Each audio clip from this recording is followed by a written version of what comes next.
glorify God in our family situations? This is a question I have always wondered about. My family has not always been my strongest characteristic of me. We've always fought and had differences. We don't get along that much. So chatting about this and actually looking into it for myself is something I was very keen to do. And the verse we're focusing on is 1 Corinthians 1 verse 10. And it's a pretty long verse, so I'm not going to read the whole thing. But to break it down, it basically chats about creating unity between you and your brothers and sisters in Christ.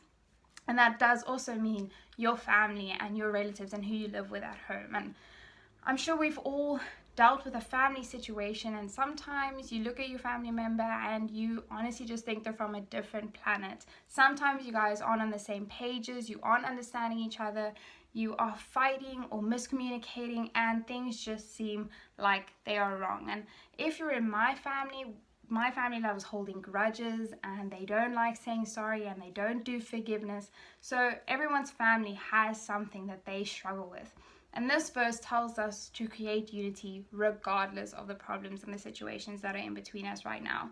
And that means loving the person, loving your mom, your dad, your brother, your sister, your weird Uncle Joe, and loving them with the love that God has given you. It means forgiving them for something they've maybe done wrong to you, or saying sorry for something you've done wrong, or laying down your pride and just humbling yourself below your parents and just honoring and respecting their decisions. And it means you actively finding ways in which you can create unity within your family.